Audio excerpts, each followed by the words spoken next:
ముఖ్యంగా మన చరిత్ర చూసుకున్నట్టయితే కేరళలో మాతృస్వామ్య వ్యవస్థ అని ఉండేది. అంటే ఇంటికి పెద్ద తల్లి అన్నట్టు, తండ్రి కాదు. ఒకవేళ ఆ రోజుల్లో ఏమైనా తల్లి పెద్ద అన్నప్పుడు ఇప్పటికి అక్కడ ఆచారం ఉంది. తల్లి బంగారం ఆస్తి అంతా పిల్లలకి, ఆడపిల్లలకి వెళ్తుంది, మగవాళ్ళకి వెళ్తుంది. అలాంటి ఆచారం ఉంది కేరళలో కొన్ని ప్రాంతాలు చూశాను నేను. ఆ తల్లి ఆస్తి అంతా వాళ్ళకి, లేడీస్ టు లేడీ వెళ్తుంది ఆస్తి. మనకి ఇక్కడ అలా లేదు, తండ్రి నుంచి కొడుకుకి వెళ్తుంది ఆస్తి. ఇక్కడ వ్యవస్థ అలా ఉంది మనకి. ఒకవేళ అలాంటిది ఏదైనా ఉండొచ్చు, అది మనకు కరెక్ట్ తెలియదు. కానీ మనం మాత్రం నైరుతి కంటలో కడుతున్నాం, అది మంచిదని నా అభిప్రాయం. తర్వాత ఇంకో సూత్రం లాస్ట్ది, చిన్న స్థలంలో ఇల్లు కట్టాలంటే, బాగా చిన్న స్థలం, ఇప్పుడు మనకి 100 గజాలు కానీ 200 గజాలు 300 గజాలు ఏ స్థలాల్లో ఇల్లు కట్టుకోవాలని ఏం చేయాలి? అప్పుడు కూడా స్థలాన్ని 4 భాగాలు చేయాలి. అంటే 4 భాగాలు చేస్తే మధ్యలో బిందువు ఉంటుంది, దాన్ని బ్రహ్మ బిందువు అంటారు.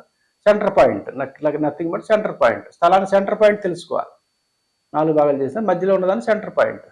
ఆ సెంటర్ పాయింట్కి ఈశాన్యంలో కానీ నైరుతిలో కానీ మన ఇంటి సెంటర్ పాయింట్ రావాలి.